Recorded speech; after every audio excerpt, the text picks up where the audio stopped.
Hello, everyone.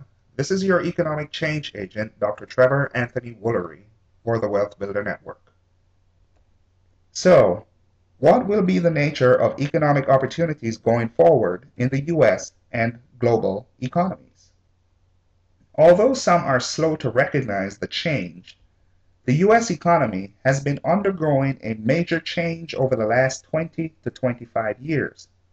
It has actually been longer, but the pace of change has accelerated tremendously over the last 20 years.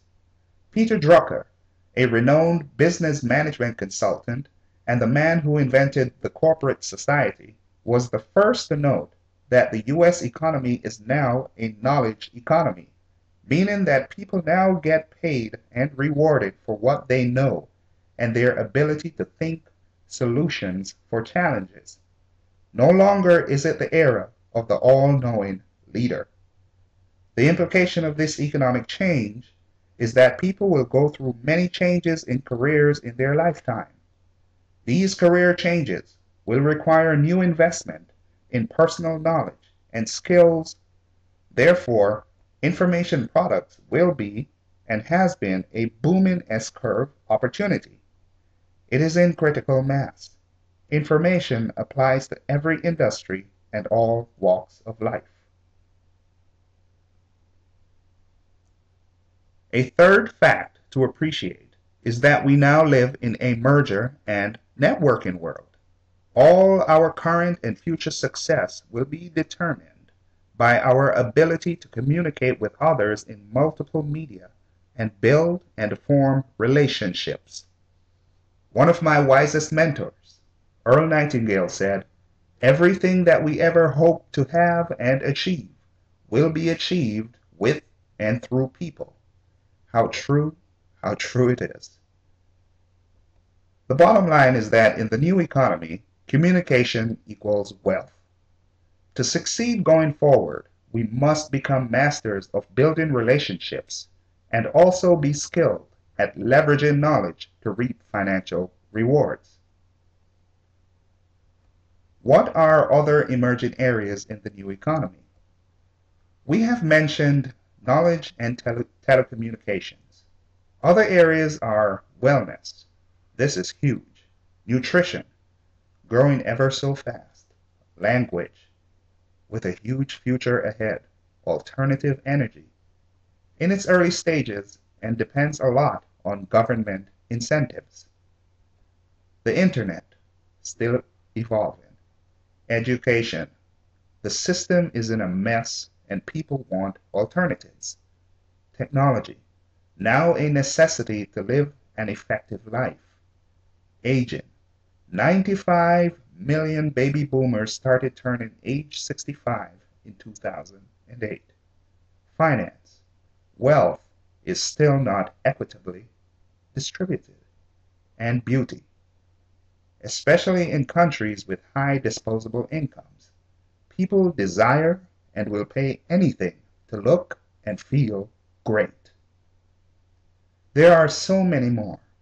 All that is required to recognize trends is to recall the ways of the old economy: centralized decision making, highly mechanized work, dominant manufacturing presence, specialized work and workers, and strategic thinking only done by leaders, managers. And observe how business is changing through the use of technology and information technology, and you will begin to see opportunities.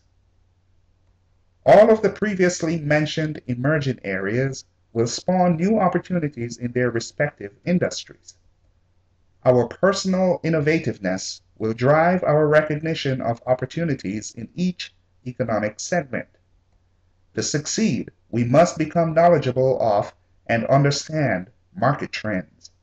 That is, we must be able to recognize needs, develop ways to fill those needs via product or service innovation on our own or via participation in the vision of others in order to reap the financial rewards that are waiting for our taking.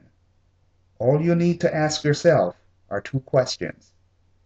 How much of the economic pie do you want? And What are you willing to sacrifice in order to get that cash flow? The new economy will require master market makers, both in our roles as employees and in our roles as entrepreneurs, where the huge rewards reside.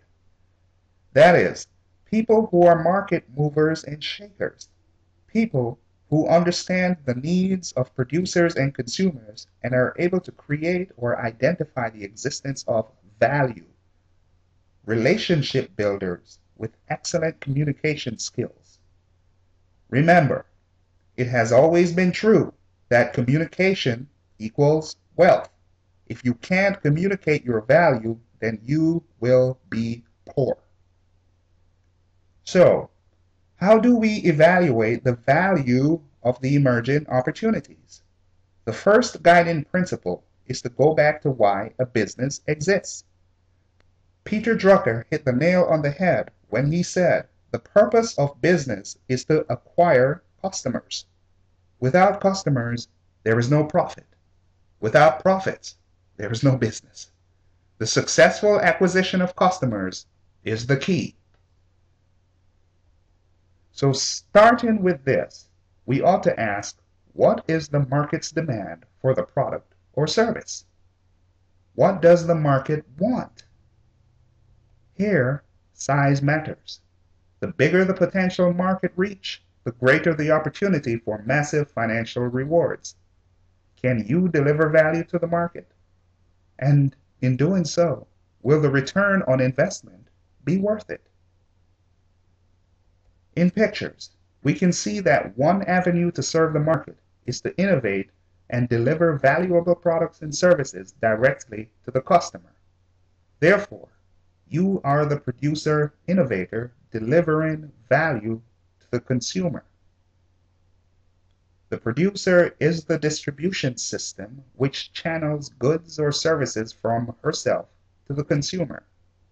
With the power of the internet, this is much easier today than it was in the past, and might I say, very lucrative.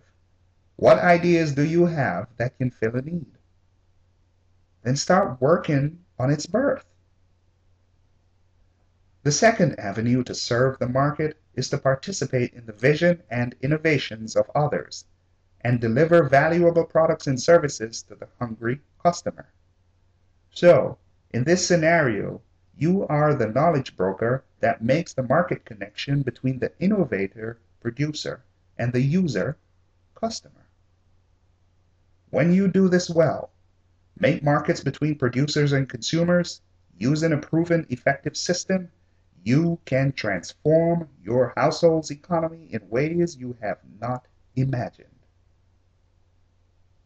You have been the beneficiary of a life-transforming message from your economic change agent, Dr. Trevor Anthony Woolery.